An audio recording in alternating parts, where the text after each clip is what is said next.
Good afternoon to everyone. It is my great pleasure to open another topic on our weekly debates at Food for Sustainability Academy. This time we'll be addressing the role of digital tools for more sustainable farming practices. My name is Claudia Costa. I coordinate the Food for Sustainability Academy, a place which is designed for knowledge sharing and ideas exchange about related topics to sustainable food production. And as you probably know, to make this webinars possible, I cannot go without acknowledging my colleagues, Rita Silva, our MA microbiologist. Hello, Rita. Daniela Fonseca, our PhD in sustainable chemistry. Hello, Daniela. And Silvia Moreira, our PhD in food science. Hello, Silvia. And also a special thanks to Cesar, our digital specialist, that unfortunately today was not able to join us, but thank you all for your support. And about today, we will look to understand why digital farming, in spite of all its wonders, only reaches a tiny fraction of farmers, particularly if we look to the Mediterranean context. We start with the work from Ecosystem Services Market Consortium, a not-for-profit organization dedicated to scale up ecosystem service through well-researched technologies. We then move from Philadelphia to Braga to understand more about quantitative imaging and stereoscopy solutions, to hear the solutions that ex-explorers have been working since 2014. And from crops, we turn to livestock production, specifically to hear how FarmCloud integrates multiple sensors to produce a unique decision-making support platform towards less environmental footprints for growing farms. So this is going to be our session today. And just one final note to remind you that Food for Sustainability is part of Digital Innovation Hub, which supports farmers who wish to test digital tools that are not yet available in the market. So if you wish to pilot a technology in this field, please reach us or just leave a message in our chat to let us know your interest. And just before I start with some figures about the topic, some house rules. Our sessions are recorded, so please, if you do not wish to appear, I kindly ask you to keep with your cameras off. And I will now ask Rita to tell our participants how to access these later viewings. I'll ask Daniela to tell our participants how they can take part in our discussion. And Silvia, please point to our participants where they can find our projects. So I can start. It is a pleasure, Claudia. Good afternoon, everyone. So all our webinars are on our website, and I will put the link in the chat where you can view them. And yeah, that's it. Thank you very much, and I hope you enjoy the conversations. Thank you, Rita. Thank you so much, Rita. For all of you, welcome for taking part in our webinar. If you have any questions and if you want to share it with us, you just need to write them down in the chat, and just make sure you write the name of the speaker to which the question is addressed first. These questions will be answered at the end of each speaker's presentations, and of course, if there's still time, at the end of the webinar. Thank you so much. Thank you, Daniela. Hi, everyone. Welcome to our webinar. If you want to know a little bit more about Food for Sustainability current projects, you just have to visit our website, foodforsustainability.org. I can place the link in the chat. You can also send an email directly to me or to any members of our team. I hope you enjoy our session for today. Thank you so much, Silva. And we will start, as we always do, by bringing in some figures to the topic that that we will be discussing. So in the past webinars, we have seen that there are several factors contributing to the decrease in farm productivity. We address global warming, we address eroding organic matter, soil contamination, biodiversity, and impoverished soils. All these are matters that require new measures, and they require them urgently. The good thing is that technology can assist increase of yields per hectare to the extent that some even say that we are now capable of delivering personalized care to plants. This is indeed very interesting to understand how all of a sudden a farm could be run as a hospital and as a factory. And the question is, how was this possible? And the first challenge came because we as a society, we venture into the digital revolution, what some call the third industrial revolution, from the late 20th century. And this represented a shift from the mechanic or the analog electronic technology to the digital electronics, which is really also fostered by the adoption and the proliferation of digital computers and the ability to record digital data that still continues to our current days. So what we have seen is that this digital revolution allowed the huge increase of data acquisition capacity and the processing power.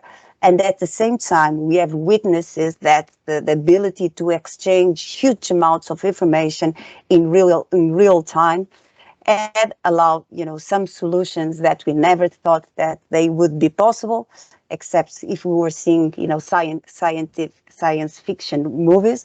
But for example, self-driving cars or greener, less pollutant energy sources like the green hydrogen, or even techniques that allow the beginning of the end of the COVID after already 1.5 million deaths, the mRNA vaccines. All these were allowed and enabled by this digital transformation. And in the agriculture sector, we can see that we have kind of three groups of technologies that are also bringing farms to become, run as factories and much more digital. So on one hand, we have remote sensing technology, which basically sensors and technologies that acquire data in a remote way. And we are talking about satellites, multispectral cameras, laser scanning, and manned aerial vehicles. We also know that we have plenty of sensors through what we know of as the EOT, sensor, and they gather data from the crops, from the surrounding environment, so everything that these sensors can measure. And finally, we have a group for software development, so that we can really make sure that we are data rich but information poor. So we need to have the ability to translate all this data into intelligence, and these come from all the software development. And what we see is the emergence of these little machines, the so-called agri-bolts, that build on all these types of technologies, from variable rates of application of fertilizers, of chemicals, of biological compounds, allowing the ability to predict the occurrence of pests, the status of the nutrients. And in fact, these micro doses, or feeding the plants at an individual level instead of spraying the entire field, is suggested to reduce the amount of herbicides being spent of over 90%. These are really indeed very good news for the environment and for us as a consumers, that probably we are moving towards healthier food systems. But we also have a range of IoT sensors that go from optical sensors, electrochemical sensors, positioning sensors, automated sensors, that all together need to be integrated through software to achieve these decision support systems that actually allow the end user to take decisions at the farm level, at a daily range. And just to give you some perspective of the worth of this market, only agri-robots, and according to Markets and Markets, which is an American research firm, it is supposed to grow by 23% a year to reach a market value of $20 billion by 2025. So this is a huge opportunity for everyone who wishes to enter this market. And the role of the digitalization has also been very well acknowledged by Europe as a tool to maintain our competitiveness against, the big rival blocks from the US and China. So the EU has a package of 70.5 billion euros just to invest in digital infrastructure. This also means a great opportunity for farmers and for agriculture, because as we know, this is one of the sectors that is actually lagging behind in terms of digitalization.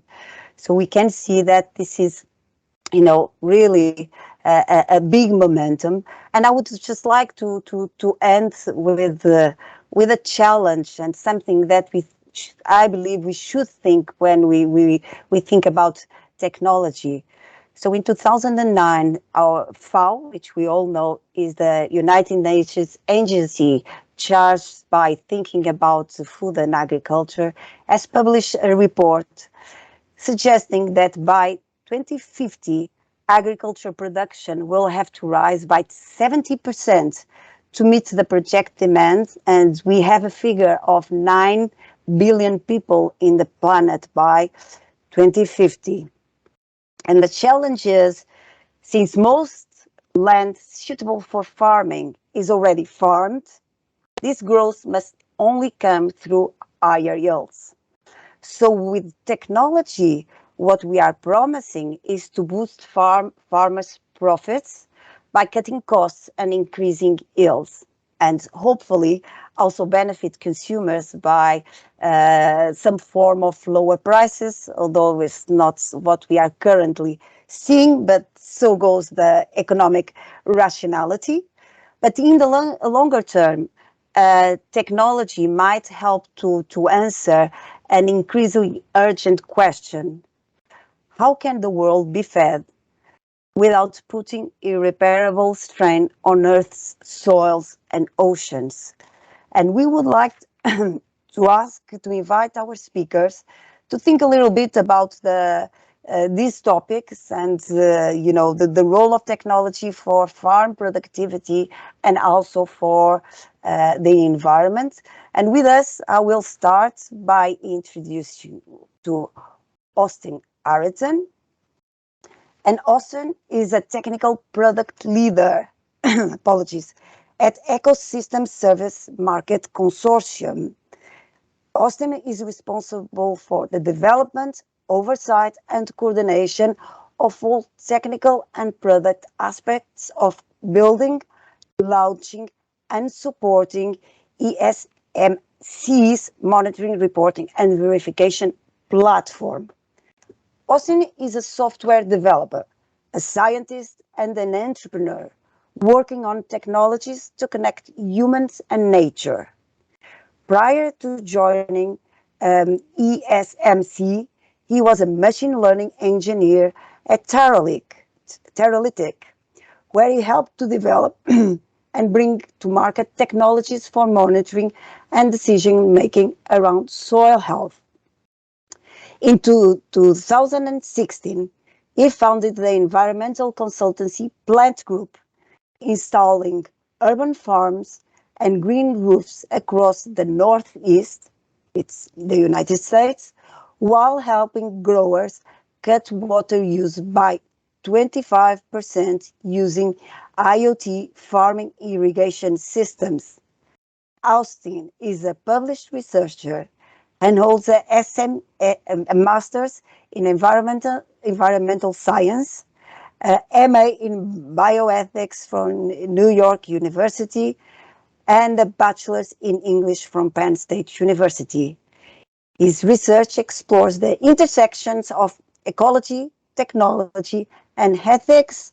Austin, thank you so much for being here. We're now very eager to hear from your projects. The floor is now yours.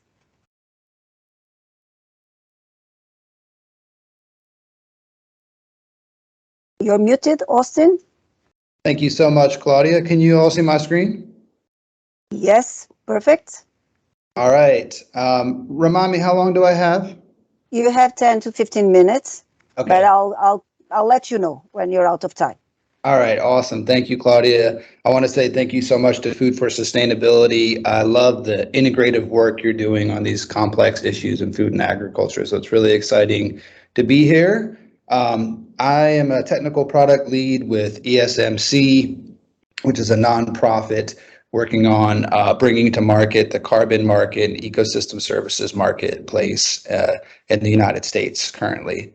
So this presentation is scaling ecosystem services markets with software. So WATER, who is ESMC, which stands for Ecosystem Services Market Consortium. We're a nonprofit that's launching a national scale ecosystem services market program for agriculture. We also have a research arm that's working to invest in research R&D, as well as identifying technical and financial gaps around scaling this marketplace. We focus on insetting, which is a little different than carbon offsetting, which you might have heard about. And this is really, we're focusing on reductions and removals around scope 3 emissions, which is basically the emissions generated within a company's actual value chain. So I'll get into that in another slide about a little more what is carbon insetting. But first, I want to just stop on this slide and also connecting to what Claudia was presenting, just in terms of the overall landscape of why are these technologies and tools, why do they matter?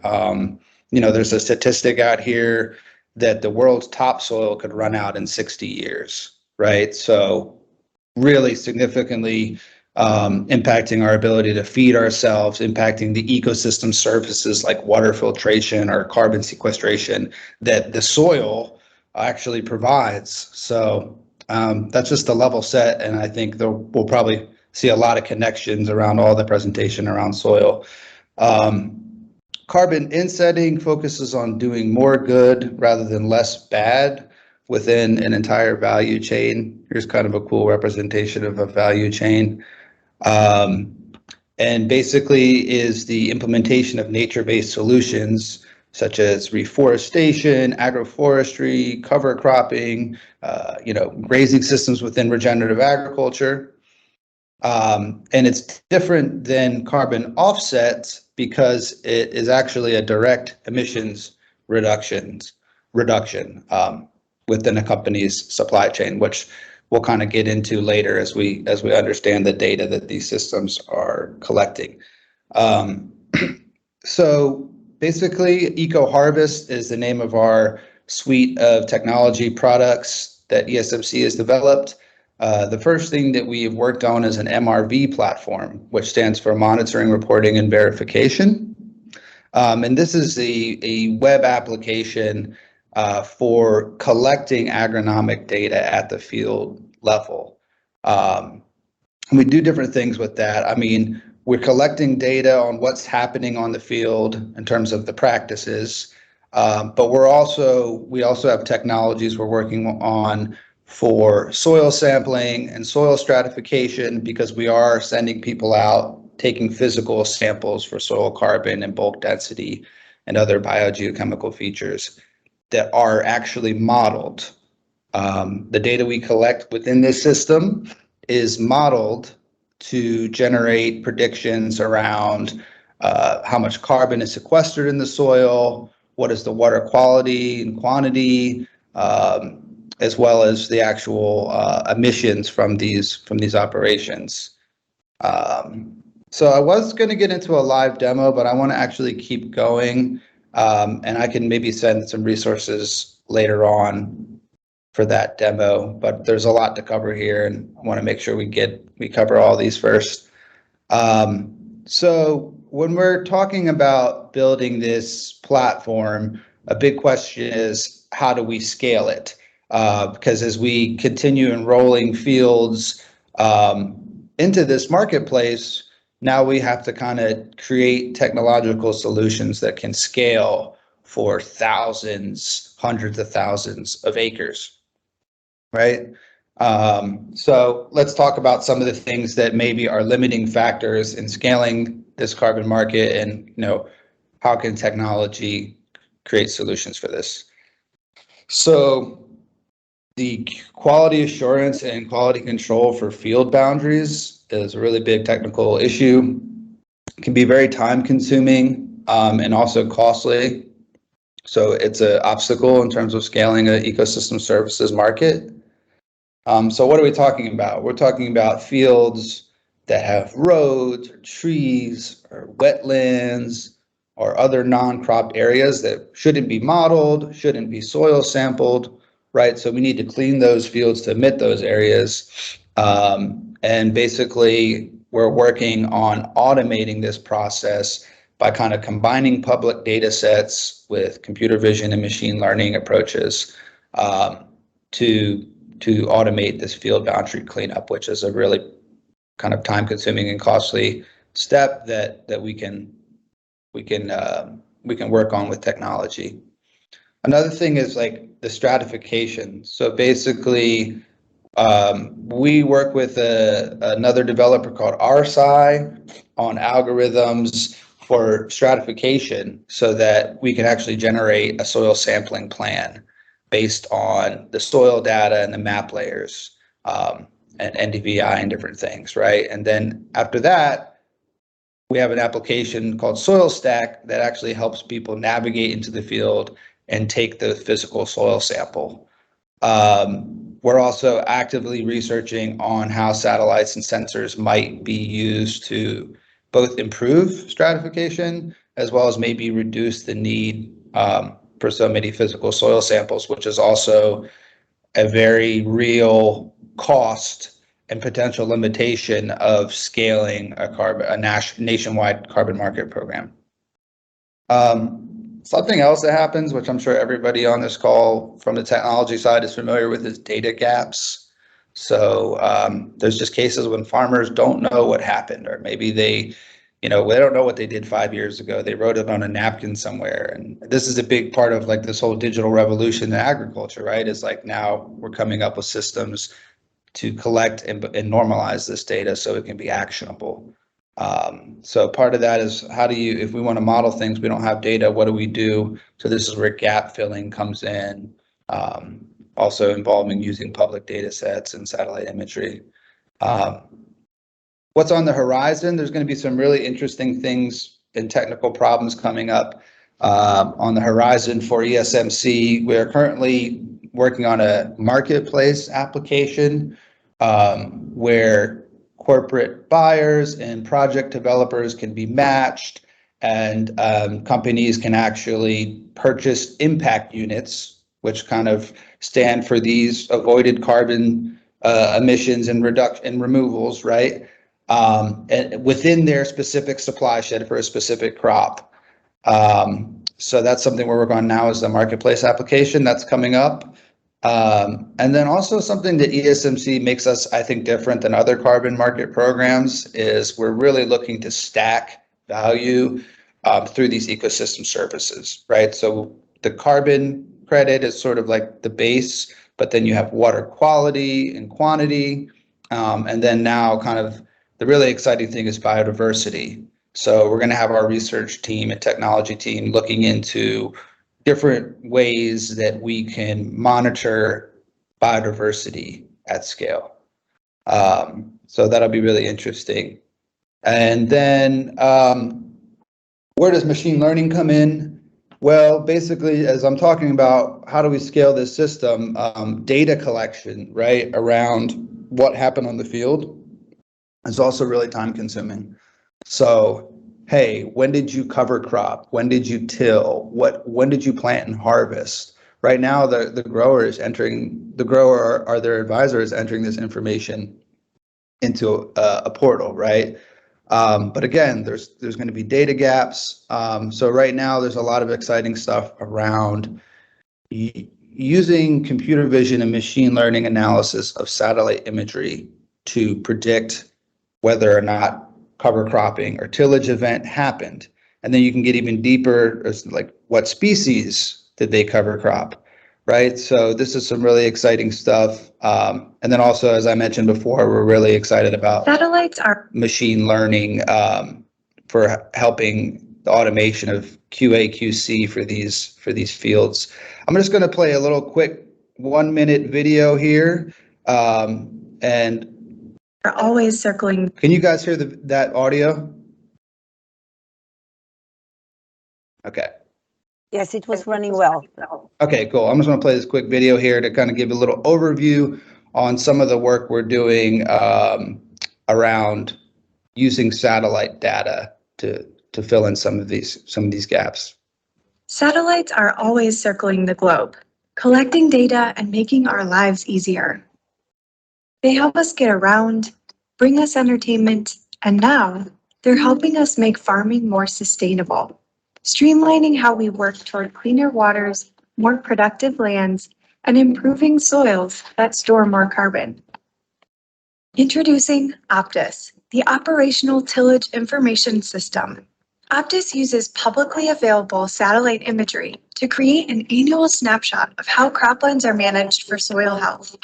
This information is valuable to the agriculture industry to build a healthy, productive, and sustainable future for our farmers and communities. Users can access data on tillage and cover crop practices at the state and watershed levels.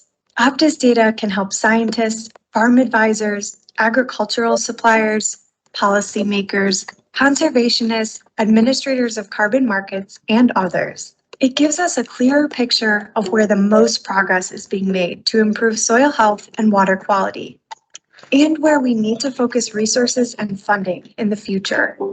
Optus is a powerful tool to help the entire industry move forward faster and in a more informed way. Technology has been a huge driver of progress in the agricultural industry. Optus is the next step toward building a more sustainable future for us all.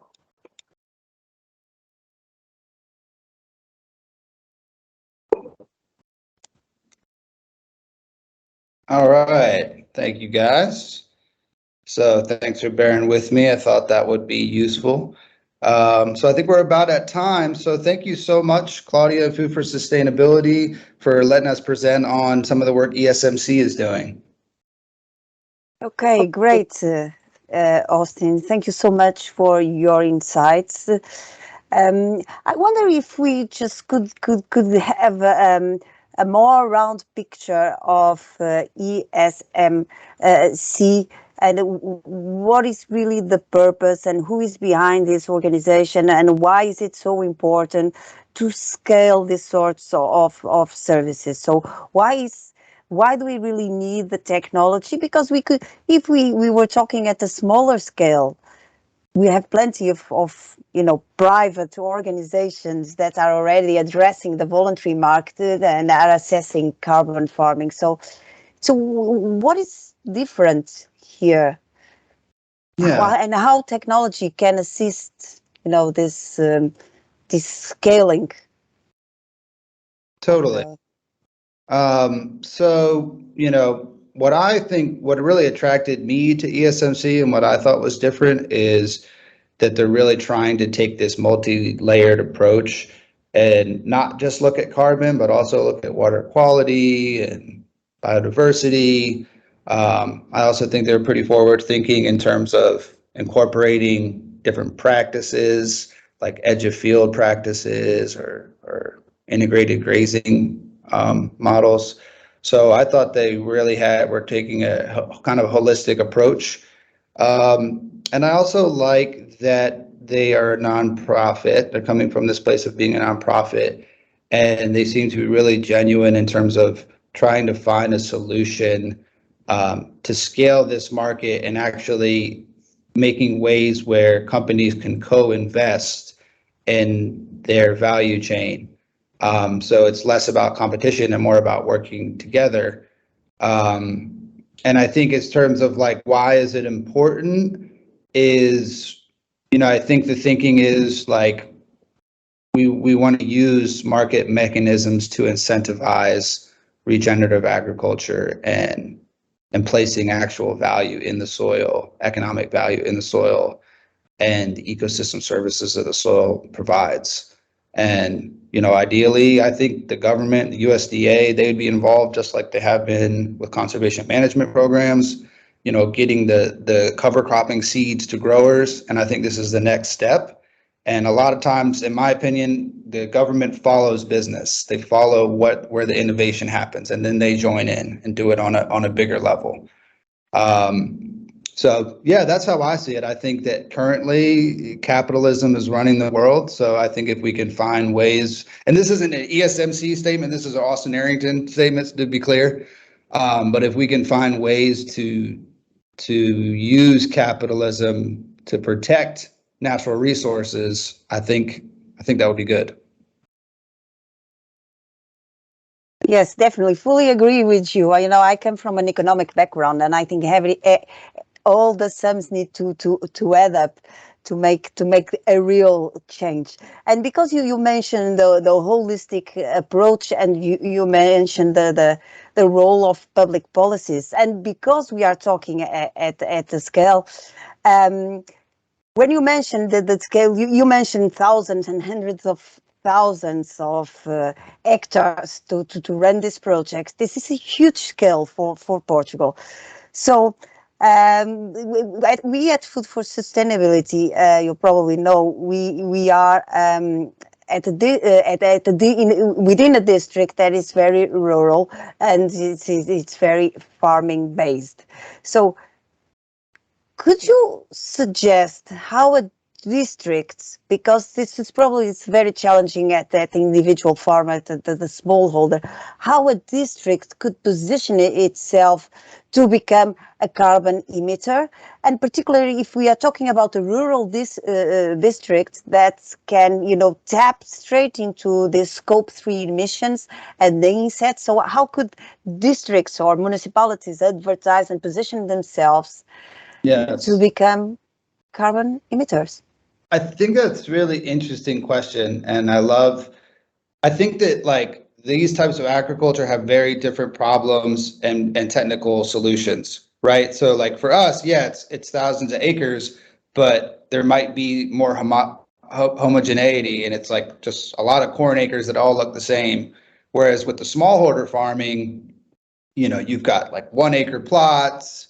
I'm assuming the crop diversity is higher. You've got all these different crops going on. And so I think that's a really interesting difference, and see how are the technical solutions different in terms of how can these farms get involved.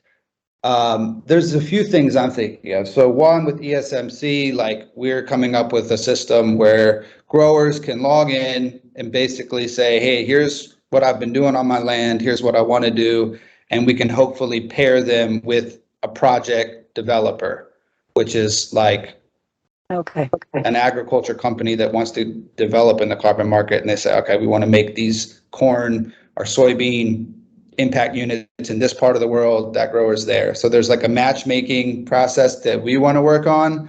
As far as Portugal, I can't speak on that climate, but where I immediately was thinking, if you're thinking of how can these smallholder farms mobilize and participate in this and get some additional income as growers. Maybe there's a unionization or there's something that needs to happen where the grower in this smallholder, there's a collective around particular crops. Hey, we're the cacao bean growers, or, you know, we're the papaya growers or whatever. And you make a collective, and then you kind of like work to build relationships with these companies that have those products in their value chain. Yes, You know? it takes a lot of leadership. Yeah, a lot of organizing. A lot of organizing, and then that's probably the role of public authorities. And this is actually a huge challenge. And here in Portugal, the associativism, it's still something that we kind of suffer from, but we will definitely need to improve. Austin, we have a couple of questions from our audience. First of all, Gonçalo, thanks you for your great presentation on the state of the art of the digitalization process of ecosystem services. And he asks you to comment on the actual benefits your platform can offer to participating farmers. Are they paid for it on any way?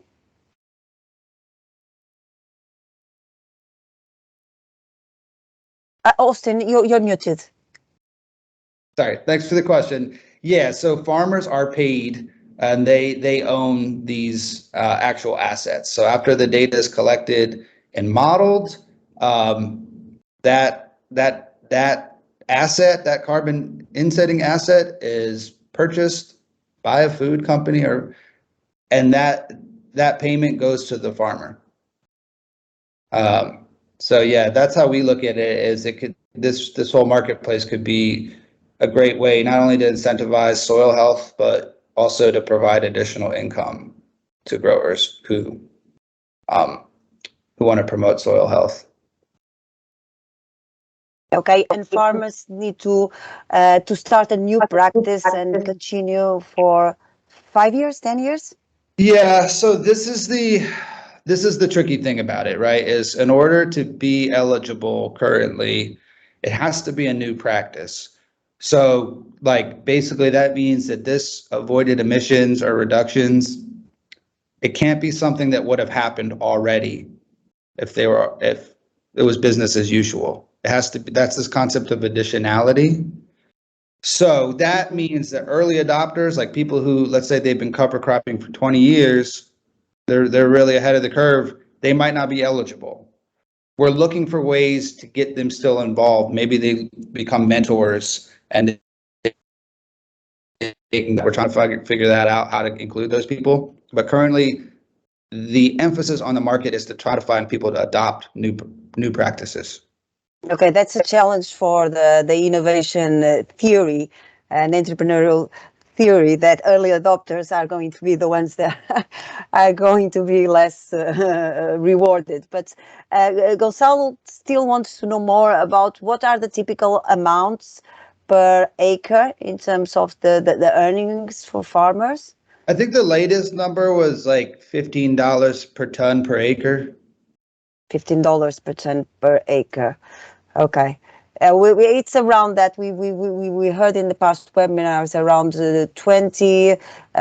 Some very specific practice can go up to 50, but it's still very. I'm interested in that. Like, my hope is that as we develop some of this, like the biodiversity credit, for example, if there are buyers for that type of thing, can we charge it at a premium? I think that's an interesting business logic question that we should, as an industry, we need to flesh out. Okay. And you have the contacts, you have the industry. You mentioned General Mills and Nestle and, all the big players. So you should tell us. That's good. No, and I think we need to keep having these conversations. And what I've learned is that a lot of these people, everyone is excited about these ideas, and they want to find ways that we can make this happen. So. Okay. And to make this happen, Sylvia is asking, what do you think is the greatest obstacle to farmers' digitalization? I think this will be a question for all the other speakers, but I'll raise it now to you.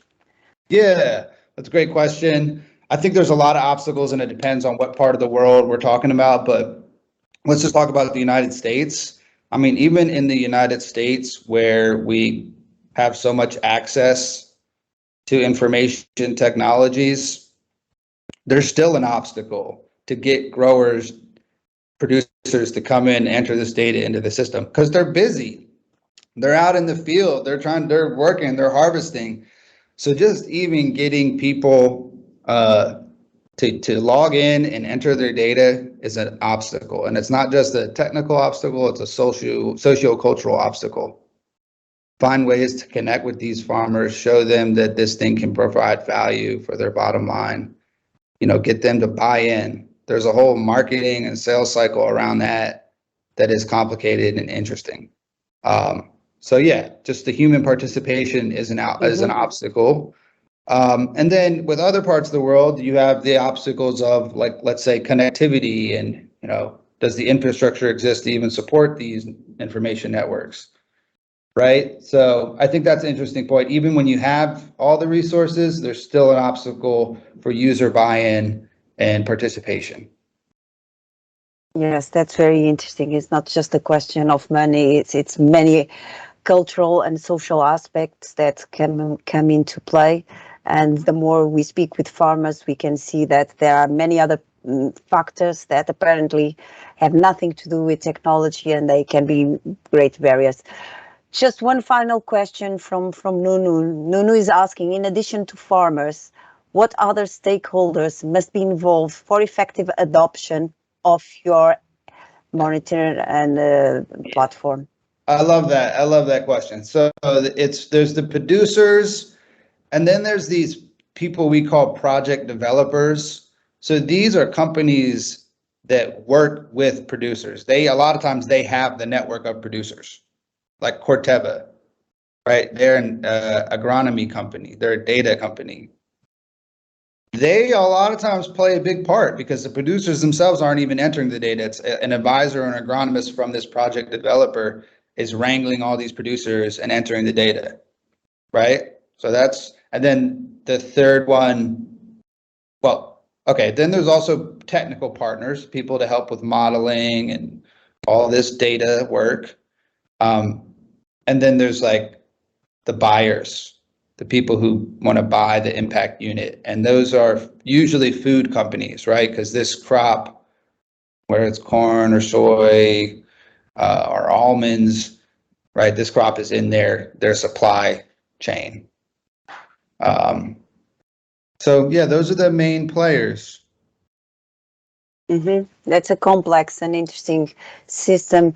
Austin, we could spend, the entire afternoon here hearing from your experience, but we need to move on. We now have Miguel, so thank you so much. Miguel Rodrigues, our next speaker, which I will now briefly introduce.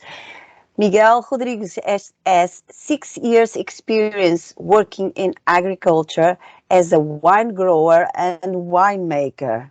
We like wine, Miguel. After his graduations in agronomic engineering in Bragança, he worked in farms and wine house in the Douro region, Alentejo, Trás-os-Montes, and Vinho Verde. Delicious. Currently, Miguel is exploring all the potentiality of Xplora. So, it's a solution to help farmers getting more information about their crops. In the last 2 years in XpectralTEK, I hope I pronounce it well, Miguel, help me here. Miguel brought together the love of technology and agriculture and helped the tech team investigate and develop a novel solution for agriculture, the Xplora. From his different backgrounds, Miguel has acquired several skills of communication with farmers and lived the real needs and opportunities in the sector. Miguel, it's a pleasure to have you here. Thank you so much. Let's now hear all about Xplora. Thank you very much. Thank you, Claudia. Thank you very much. And thank you, everybody, for coming here today, listening to us. And of course, thank you for Food for Sustainability for the invite to be here and for all the amazing work you've been done. Let me share my screen here. I don't know if you can see it already. Can you? We can see ourselves. But the presentation is already, yes, Okay. everything is working perfect. Thank you. Okay. I can start introducing our company. So Xlora, it's a solution developed by XpectralTEK, like Claudia was trying to say. It's basically a company that started developing multispectral imaging technology for different markets and different realities. And because this technology is so powerful and allow us to see a lot of things that we cannot see with our normal human eyes, markets like agriculture started to asking and pushing us for adapting this technology to agriculture, and that's how we started in this market. Back to my presentation, as you can see, and as you probably realized before, the title of this presentation starts here, pretty much like with a joke, right? So saying that data, it's the three things that we need for precision agriculture, and it's indeed, even like Austin was talking before about data. It's really one of the most important things right now that we need to have in agriculture. And it's important both for us, companies that are developing and want to give the best services to our clients, but of course, most important for the clients itself. It's very important to have as much information as possible to make the best decisions possible in the future, of course.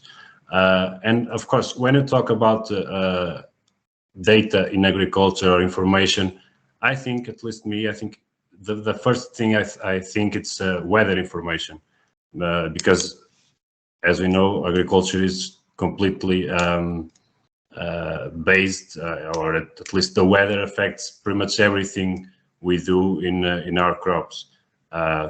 Affects, for example, the irrigation system that we might have. Even can help us understand if we need it or not. But if so, we choose the best irrigation system for us, and helping us make a plan, or at least find the watering frequency throughout the year, because all of this is 100% influenced by the weather, as you know. And everything else, everything we have around us, the soil, it's a lot of influence from the weather. Even the nutrients can be available for the plant or not, if depending of the weather conditions. So it's very important. Still about the soil, but the vegetation that we might have in between lines, it's or between our plants, it's very has a big influence from the weather. In this case, it's completely dry. So, but anyway. And of course influences the life cycle of our plants, of the diseases, pests, and even physiological disorders that we might have in our crops. All of this, it's influenced by the weather. So it's one of the most important things that we need to have or to know, the most important data that we need to have. Of course, the weather, we cannot control it. The thing we can do is try to study it and collecting as much information as possible to predict the weather. And to do that, we really need a weather station.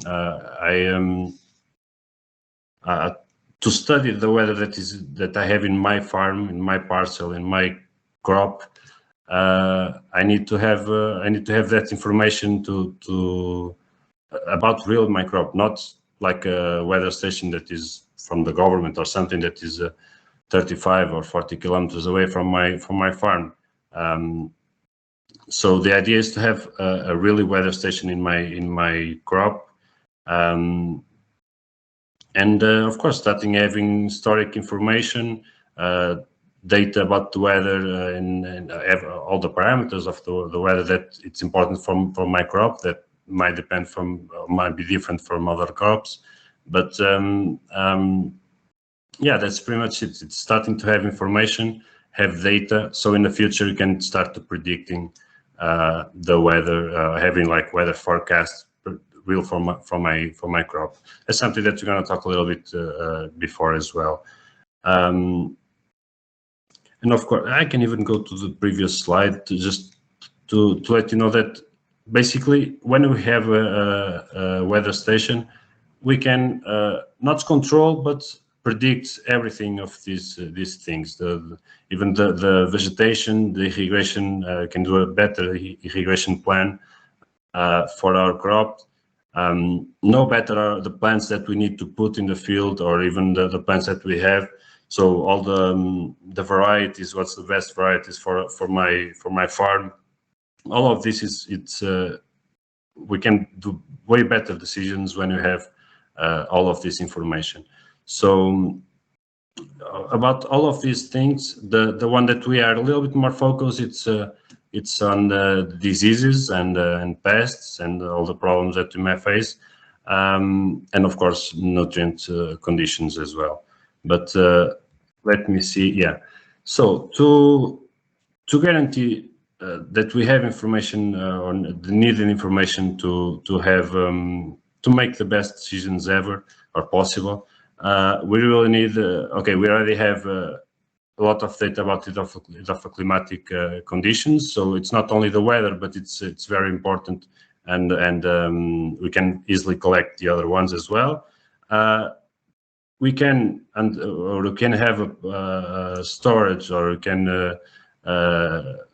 have it in the information. It's pretty easy about the practice that we do. So everything we do in the field, we can just we have that information. It's pretty easy. The most difficult one, it's about the plant. It's information about the plant, and that's what we are really trying to do with multispectral technology. To do all of this, I already showed you our weather station. It's called Sensit, and we have then Baku, that is the other the multispectral camera that we work with different wavelengths. So it's pretty possible. It's actually easy in the future to predict or to see diseases in an early stage of development. So it's right in the first infection of the disease or the first symptoms of the nutrients. We can see the problem there and act preventively. So we can be acting only or attacking only the problems that we have in the field, and of course this is supporting the sustainability of our crops and getting us better results out of it. So I think it's pretty important. Of course, as I told you already, Sensit, it's the weather station that can give us information about everything that is important: temperature, humidity, wind speed and direction, pressure, even soil and moisture information, temperature and moisture of the soil. So all of the information that the user or the farmer might need, we can put it on the weather station. Of course, depending on the crop, even if we are talking about greenhouses, for example, there are a lot of information that they don't need, but need other information, for example. So it's in our case, we can really do it like personalize it for the client. The third, let's say, device, not a device, but the third product that we have, it's our platform that appeared because basically, okay, it's very important to have a lot of data. And in the title, I said data. So as much data as we can. But the problem, and I think I also talk a little bit about this as well, it's when you have a lot of data, at some point it's impossible to study it or to being updated every time on ourselves, right? So a human, it's impossible to. If I have constant information about the weather every hour or every half an hour. It's impossible for me to be all the time studying that data. If I do hundreds of acquisitions with Baku on the field, it's impossible for me to go one by one and see if there are any problems.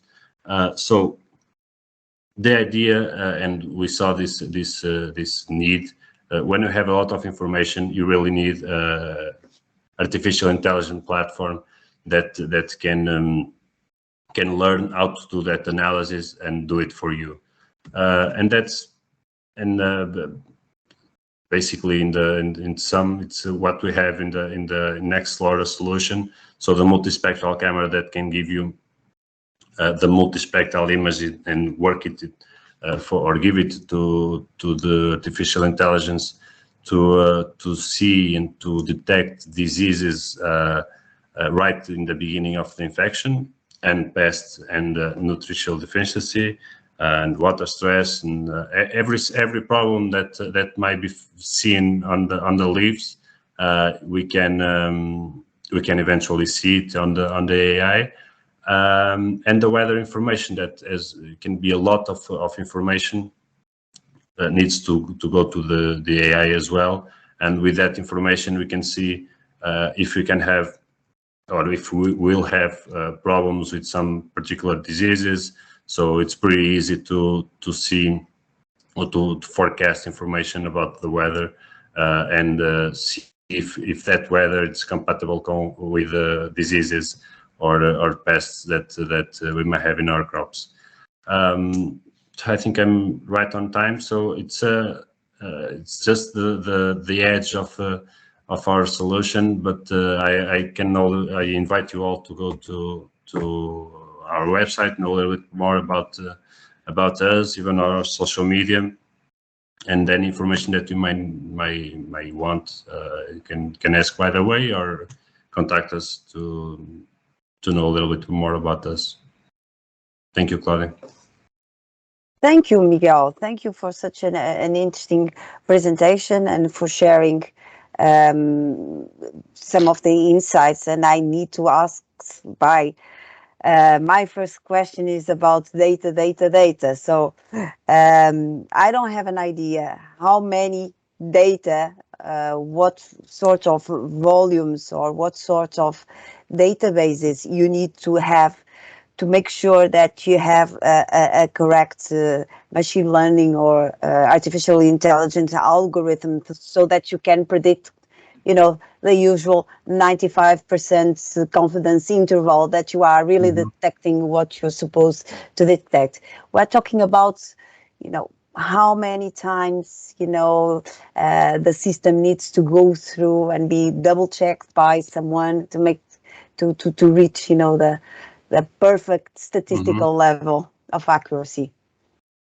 Yeah, it really depends. Actually, it depends of the crop we're talking about and how many information we already have from that crop. So all the development of this solution was based at least in the beginning on vineyards.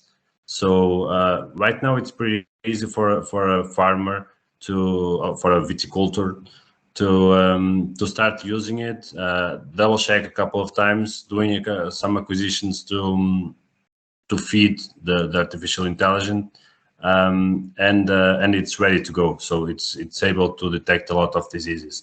If we are talking about other crops, we have that experience already with some other crops, and it's the start is a little bit.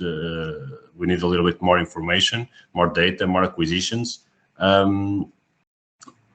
would say around 200 acquisitions per disease should be a good start to have like 80% accuracy. And as the acquisition number will grow, it's exponential. So with 500 acquisitions per disease, you might have a very good experience. But that could be in the same use case with the same farmer. You can run multiple acquisitions, and it's enough for your algorithms. or do you need to have independent data acquisitions? Oh, depends of the varieties of the zone of the country or of the world that we are talking about. So the variety is very important. If we have the same variety here and in Alentejo, for example, or in Philadelphia, it's the reaction of the plant. The diseases might not be the same, at least the most important ones, but the reaction of the plant can be similar. And that's very, very important for us because once we have a particular variety done, so I mean acquisitions done, it's easy to scale to everybody that owns that variety, and it's easy also to adapt for other varieties that might be similar.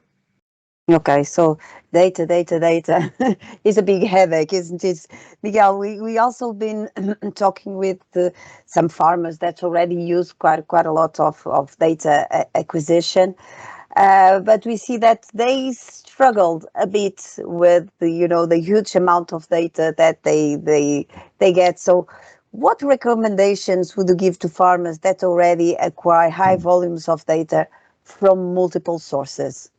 How should they handle that?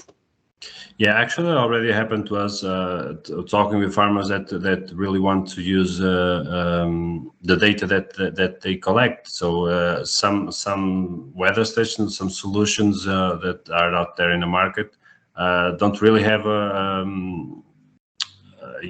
easy way to see the data and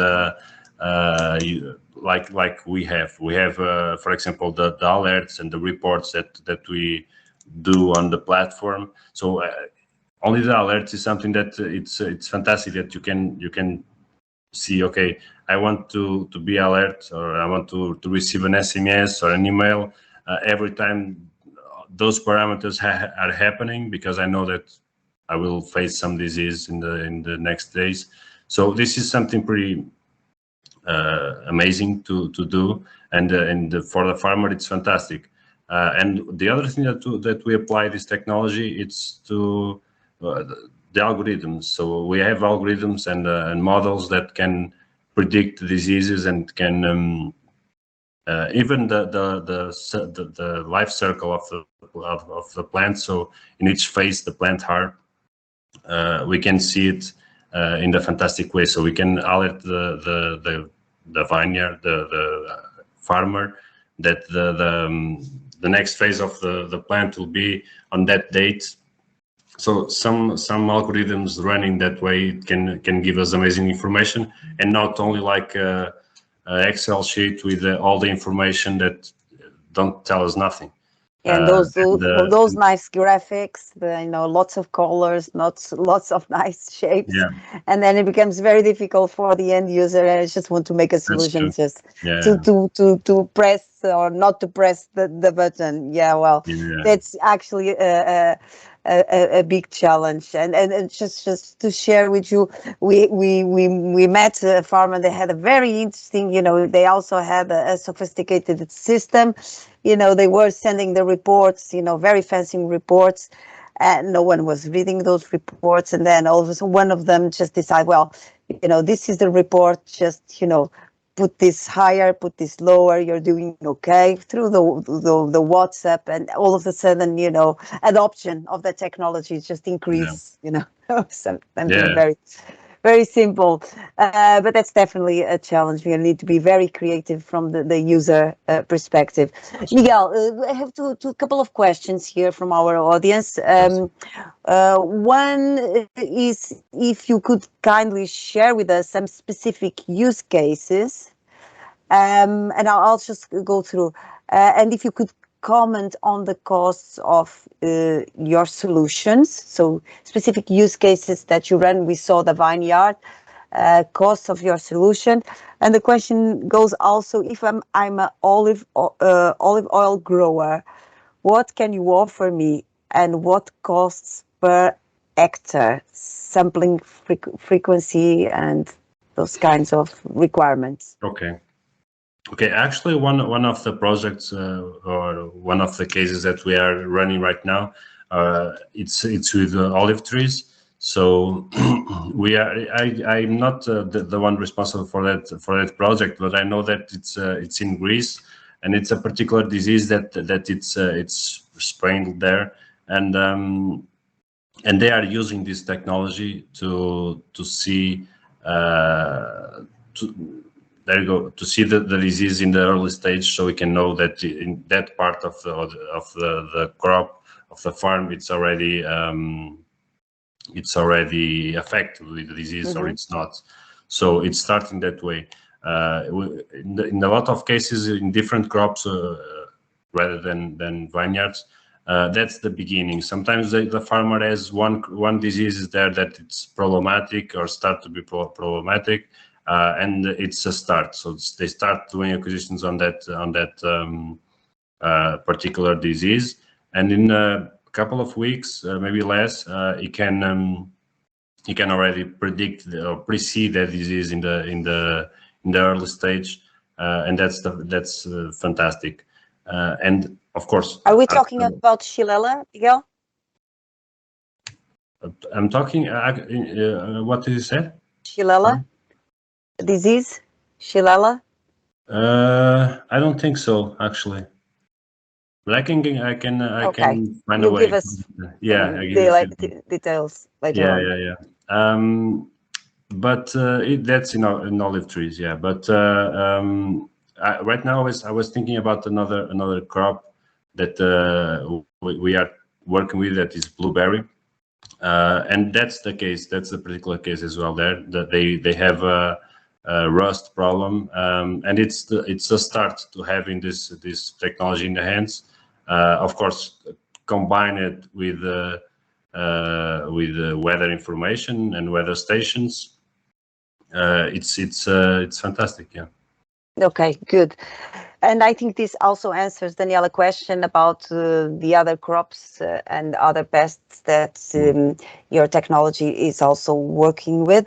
I have a hand raised, so I'm going to ask just Shura to write the question on the chat, and I'll address your question, okay, to Miguel later on. Thank you, Shura. We'll come to that later on. Miguel, thank you so much for. Thank you, Claudia. Hope you can stay with us a little bit longer. And with no further ado, we now move to FarmCloud, and we have here the CEO, Miguel Matos. Miguel, thank you so much for being here. And Miguel is the co-founder and the CEO of FarmCloud, which is a technology-based company that helps to optimize livestock production by aggregating real-time data from the entire value chain, contributing to greater business sustainability, greater animal welfare, and less impact on natural resources. Before investing in FarmCloud, Miguel has always been related to technology. He has actually founded and developed two companies, one based on integrating biometric technology for access control and time and attendance solutions, and another company focused on stadia access control and ticketing. His professional career began at Ford Lusitana, where he was responsible for two of the company programs in Portugal for 14 months, and just after completing his degree at XpectralTEK in Lisbon. Miguel practices several competitive sports during his youth, including judo, tennis, handball, and currently he practices stand-up paddle. We do love to paddle in the Algarve, Miguel, and paddle, like the tennis paddle. Miguel is also a mentor for startups at Demium, sharing some of his experience with young entrepreneurs, and is always available for new challenges. Miguel, it's a pleasure to have you here. Thank you so much. Let's now hear about FarmCloud. Thank you for having me here. I'm just sharing my presentation, and I believe it's good. Let's. How can I put it on slide? Yes. Show. Yes, it's great, Miguel, from this end. That's good. Yes, perfect. So I believe differently from most of my colleagues and the companies we know. We came from the technology part, and we went to the agro, and mainly because we were looking at the challenges that's mainly looking for the livestock, the farmers and the growers were facing. So we know that the farms become larger and with less people to work in. There is always a need to reduce the costs and to improve the competitiveness. We know that, and you spoke about this. By 2050, we must feed 9 billion people. So we must rise using the same resources or a little more the protein demand, and also because we must reduce the environmental footprint, and the same when we look at the people as ourselves. We want to know how about the animal welfare, but also how they are grown. So most of us speak about different ways to have these animals growing so fast, and that's important to have this transparency for the consumer.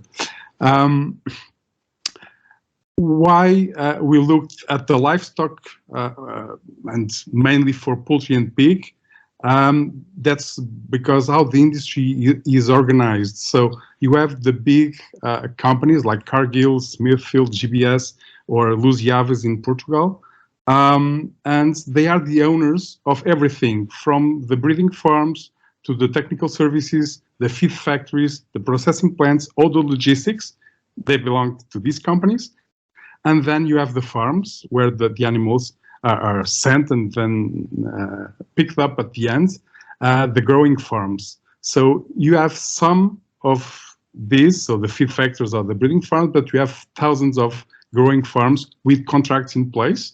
But all the assets belong to one of these big integrators. So the birds, the feed, the technical services, everything belongs to the integrators. The contractor or the farmer will give the labor, the energy, the water, and the installation. That's it. So that's quite important to know what's happening in each one of these farms. And it's also important to understand some of the growing farm facts. So we know that the feed cost is above 70% on the overall costs. We know that by controlling the temperature and the humidity, we can have up to 12% impact on the feed conversion ratio. So how many kilograms of feed to each kilogram of meat. And we also know that we can predict the animal health by the consumption of water and feed. And how are we still working today? Most of these data that already exists, and we are going to see it on the next slide, is mostly offline. So the contractor or the farmer is changing the parameters and the set points depending on his thermal sensation, not on the animals. And at the end, most of the data is used, and the prediction is done using manual input done by these contractors or based on historical data. So most of it is useless. And what is the impact that online data can have? We can see it both ways. So on the avoiding production losses by getting early warnings. And as I was saying before, we can understand if we'll have a problem with the animals just by seeing and looking at the feed and water intake. We can have maintenance issues like water leakage, for instance, or other problems we can see on the different consumptions or the abnormal consumptions we see on the platform. We can have thefts because if the assets, the feed is one of the assets, and the most important is we put it, or the integrator, so Luz Yaves is putting it on the farm. We see that sometimes these things happens. We can guarantee that the animals will never run out of feed because we are controlling the silos and all the feed that we have at the farm. And of course, and the most important part, I believe, is to improve all the logistics and the production processes, as we are, or these companies are the owners of all the value chain, then they can optimize everything by having these real-time data. On the other part, we have the economics. So we understand and we know from studies that just 2 days of growth stagnation, and this could be because of running out of feed, for instance, can have an impact on each cycle. And we can have up to 8 cycles for birds, for poultry per year. We'll have an impact per house of 4,000 euros. The same way, we had some studies done that the optimization of the technical service routes, so the veterinarians that are going from one farm to the other, and in a Portuguese integrated, so we are speaking about a small country like Portugal, we can have less 80,000 kilometers per year, just by knowing exactly where we must go instead of going from A to B to C to D. So the solution mainly is to find a way to making available all the data available to all the stakeholders of the value chain. So when we are looking at the feed supplier or the slaughterhouse, it's quite easy to have everything online. They have good internet bandwidth. It belongs to the same owner. The same, you have the logistics with the GPS today and the technical services. It's quite easy to control. So the pinpoint are the farms, how to get data out of the farms, and then to be able to have all data available online. That's where we entered, and that's why we decided to come to this specific market, mainly because as the market is divided today, you have, we will call on our left, the farm suppliers. So when we are looking at these specific farms, pig and poultry, all of them today are run by computers. So you have hundreds of different controllers manufacturers, this kind of equipment we see here, and they have all data available. So they have their own algorithms for the better production. They have all the sensors. The main problem is all of them are using proprietary communication protocols, so it's impossible to share data between them. And what we believed we could do using our technology first was to break those protocols. So today, we are an agnostic platform. We are collecting data from all the main controllers, suppliers. And on the other hand, on the right side, you have what we call the external entities or the data consumers. You have companies that are doing all the predictions based on the data. So today, most of them are using historical data, manual input data. What we are giving them using FarmCloud is we do all the data equalization, and then we distribute this data per client's ask. So the integrator, our client, has always the means to decide with whom he wants to share the data. As on the right or on the left, they are already suppliers for this same company. It's quite easy to do this. And what is different on our solution is we are a software company. So we started by developing the farm connectors, the blue boxes we can see here, but we can use any gateway based on Linux. And then also for some farms, mainly when we are speaking about countries where the climates enable them to produce without closed circuits of where we can have the windows and the heatings and the ventilations, then when you don't have these kind of controllers or computers, we can use LoRaWAN sensors. So in order to get temperature, humidities, the weight of the birds, the water consumption, and then we have a specific solution we call Farm Monitor in order to be able to get data from all farms with or without computers. And also one of the things that is interesting and different from our technology that is patented in the US, Brazil, Europe, is that we are able to use around 500 megabytes per year per house. So we can go from GPRS to satellites but we always have a solution because we do all the processing on the edge. So we do all the processing at the farm level. And that's one of the opportunities we had, because most of the companies that are supplying the computers or the controllers in each farm, they don't have a way to share the data, to send it out of the farm, or they are megabyte dependent. So we are solving also this problem. And what is FarmCloud platform? Mainly, we can give the alarms. So each time we have an abnormal situation, we can send an alarm by SMS or by email, as Miguel also was saying, to the integrator or to the farmer, or both, or to the vets, or directly to the feed mill saying we need more feed.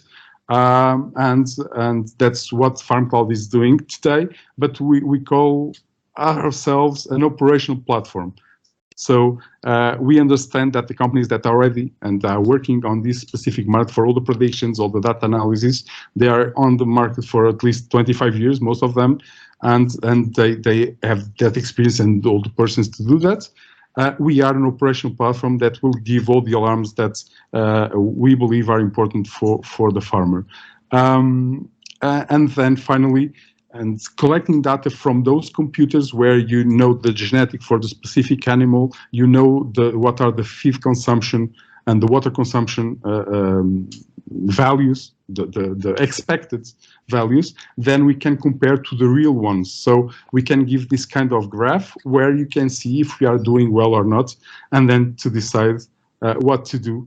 Normally asking the vets what to do in order to impact and to improve the production, and that's what we do. So we are, and we like this sentence, we are an evolution, not a revolution, mainly because we are working on a very traditional market, and where it's quite difficult to digitalize, as also we were speaking before, and that's what is FarmCloud. Thank you. Thank you, Miguel. Thank you for sharing your enthusiasm.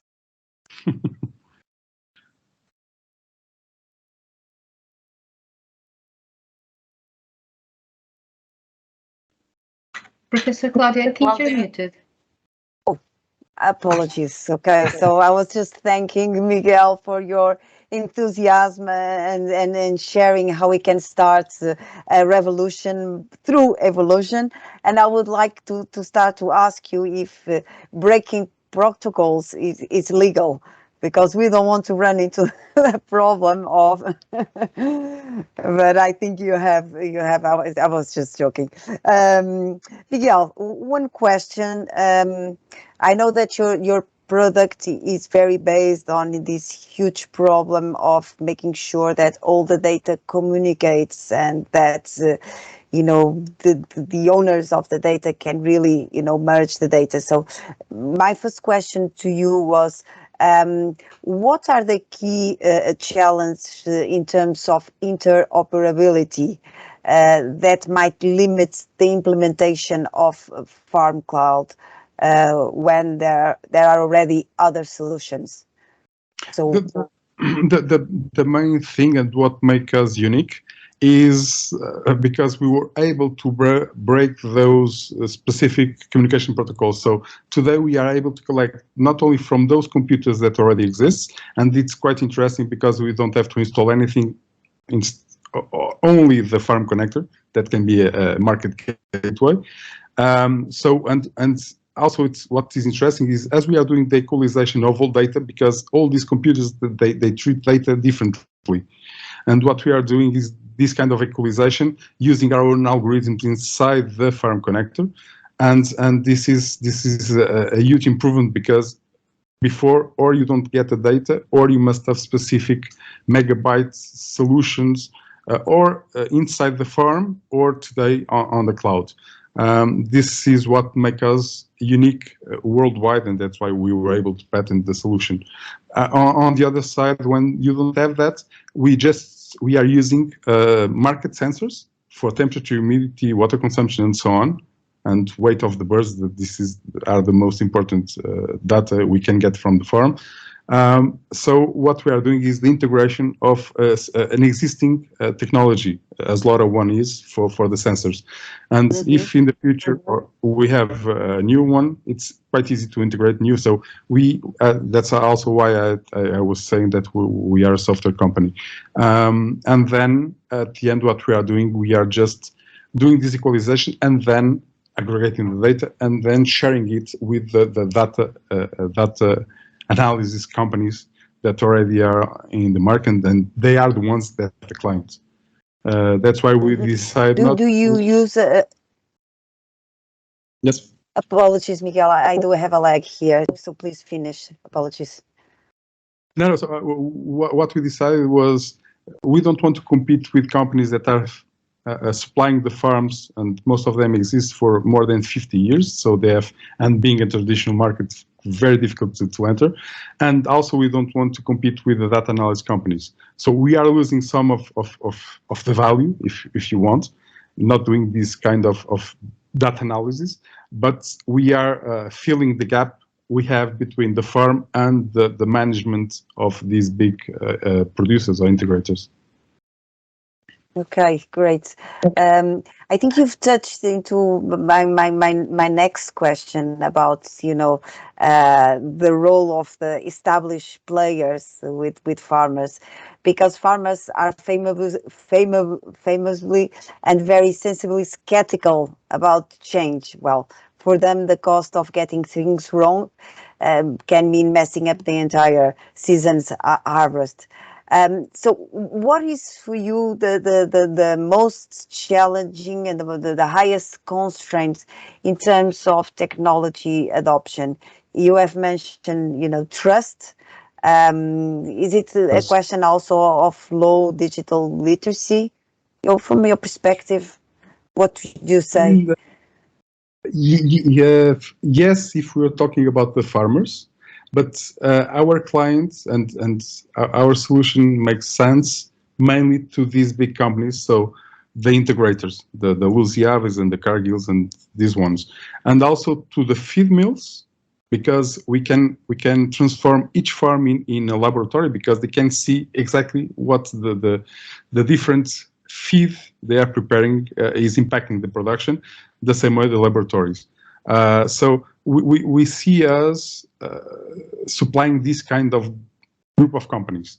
On the other side, we can be a good partner for the farm suppliers, so the one that have the computers, and so normally they are the ones that are supplying everything from the walls to the feeders to everything you have in a farm.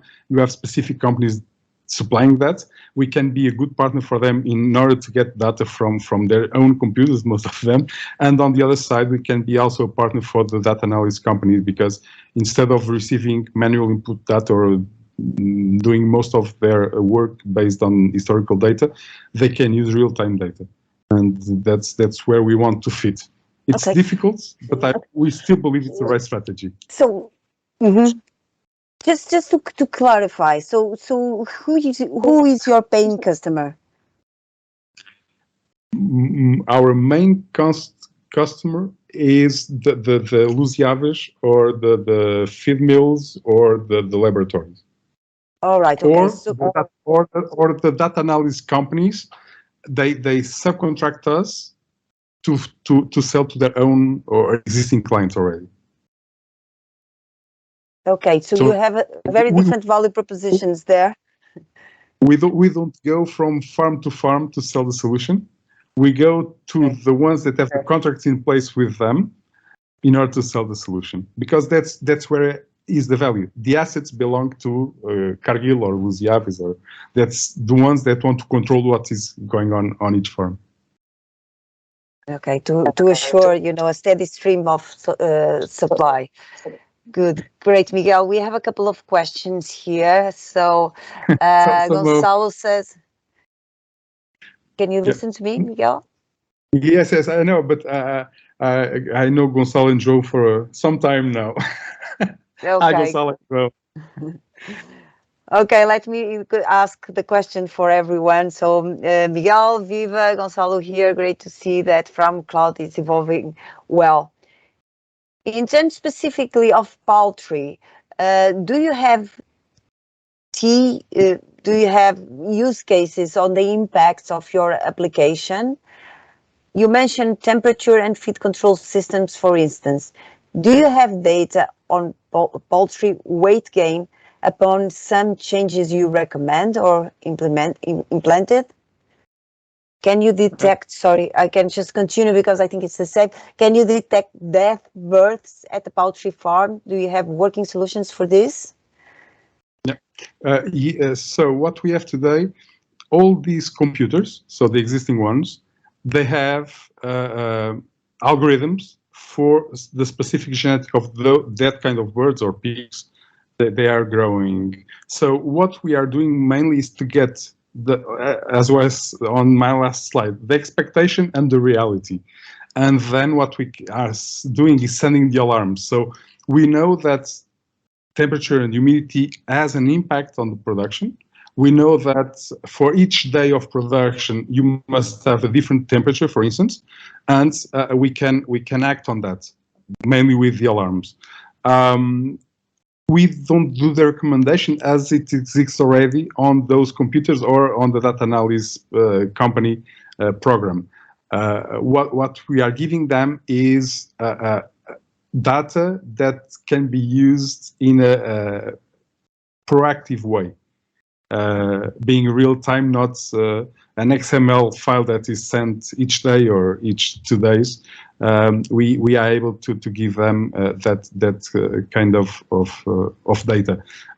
For the dead birds, yes. So the controllers, the farmer inputs the dead birds each day. What happens is when it's manually input, and sometimes, and before, what happens was the integrator or the vets were calling the farm in order to know this number. Today they are going to introduce it manually, but it's even being manually inputted on those computers. It's better than what they have before. And also, we are looking for some solutions based on CCTV, so images, in order not only to have the grow of the birds or the pigs, the same, but also to identify the dead birds. So in order to do it automatically and integrating this technology into FarmCloud. That's fantastic, Miguel. And this really goes to my last question to all the speakers, but let me just acknowledge that also João says hi to you, and he thanks by answering the question he already posed. Good, João. So my last question, and I wonder if Miguel is still here. Thank you, Miguel, for being here. I think Austin had to leave. And I wanted to, because we are talking about technology, we are talking about information systems that are based on collecting a lot of data. And my question is, how big is the role of manual inputs still? Because I know that in Austin cases, this is really one of the big challenges to scale up. And not only that, but what is the role that manual input plays for quality assurance of the data, and what are the implications in terms of the economics of the solution? I can start maybe, Miguel. For us, it's still very important. All the training people of agriculture. So for us, in order for us to teach the algorithm, we need to be sure about what we have there. I'm talking about understanding the diseases or pre-see the diseases. So we still have a lot of work coming from those people, and I think it's still important, and it will always be important to have manual updating or manual double checking from the agronomists. At least it's my opinion on it. Yeah. But is this a problem, Miguel? For you, apologies, Miguel. Is this a problem? Still for technology development? No, I was continuing with XLORA and FarmCloud. Okay, XLORA and FarmCloud. Is this a problem for technology development? Trust in the technology? I don't think it's a problem. I think it's the way it is. I mean, everything starts with something that we need to do. So and we need to be there to double check it. So it's not possible to, at least now, to have a completely autonomous farm that we don't need to go there and do anything and everything will grow perfectly. It's not possible yet. Maybe in the future it will be, but the technology it's not there yet. And even then, I think it's nothing. There's nothing like the human mind. So I think it's going to be always like this. And it's not a problem because the farmers also want to have some control on it. So I don't want just to have a machine telling me what to do. I want to understand it as well. So I think that's it.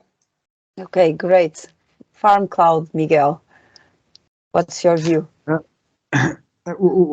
When we decided to come to poultry and pig was mainly because they already have these kind of sensors and computers working on. So it was a matter just to have the connection and the connectivity and to be able to get that kind of data. So they have their own algorithms.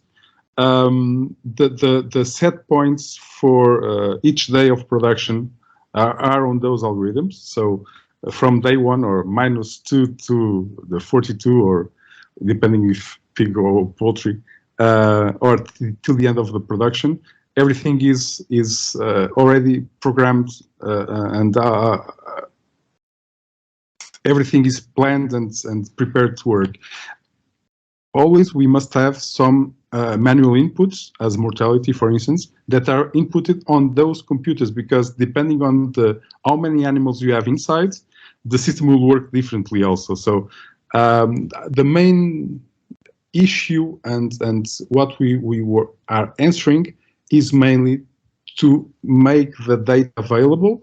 Of course, then we can improve when you speak about machine learning and the AI is, okay, but some of these systems are there for 20 years. So the genetics, the feed is totally different. What we can do is to improve the algorithms, send it to the farm connector, and then it will be the farm connector that is going to drive the specific PC that already exists. So it will become a slave for these new algorithms that we or the data analysis company or of course the integrator can do.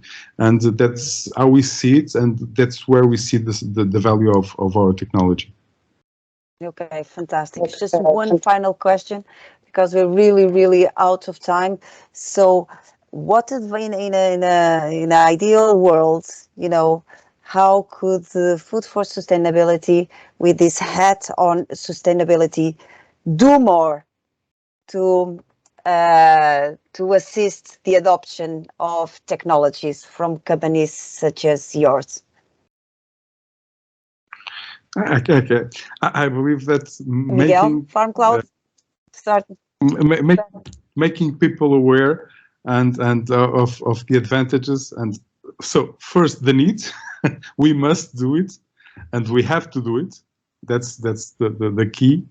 And then to make these companies and these persons aware that it's not a cost, it's an investment. And it's interesting when we are today speaking about the war in Ukraine and all the problems with the raw supply and the impact this has on the production of animal production. They don't see us as something that could help them. No, now we are a cost, not an investment. So it's quite difficult to have this mindset, the change of this mindset. But it will happen, as it happened in most of the other industries and markets. It will take a little longer. That's why I'm always speaking about traditional. That's true. Mm-hmm. Miguel. I agree 100% with Miguel. Yeah, I think that's the mindset that needs to change. And Claudia was saying in the beginning that the agriculture in general or the people are a little bit more traditional. But everybody in the other industries, it was as well, but things were coming and people was open for it. And that's what we need to change now, because the technology, it's there, it's ready, it's working. Just need the people just need to adapt it, change a little bit the mindset, of course, but adapt it and see the results and be amazed. It's a question of adoption issues and trust and knowledge, and definitely we are here to work towards a more sustainable planet, and of course through we are also encompassing the economic and the social perspective. I will now close our webinar. Thank you so much for being here. Let me just I saw some questions for me asking the price. I can tell you, I didn't reply, I forgot, but in our website, so xlardo.com, we have now a way you can find there asking for budget, and you can directly put all your information about your crop, and you can see the price for your particular case. It's fantastic. Okay, Miguel, if you want to write that on the chat, because it will be recorded for later viewing, probably it's easier for people to access. So in the meanwhile, I'll close this webinar to thank you all the participants for being here, to thank these wonderful use cases, our speakers that were here, and to remind you all that we'll be coming back next week with a little bit more on technology, satellites, and water, and some more news. So I hope you can join us next week, next Thursday, at the same place, same hour. Thank you so much. Thank you very much. Bye. Thank you. Bye bye.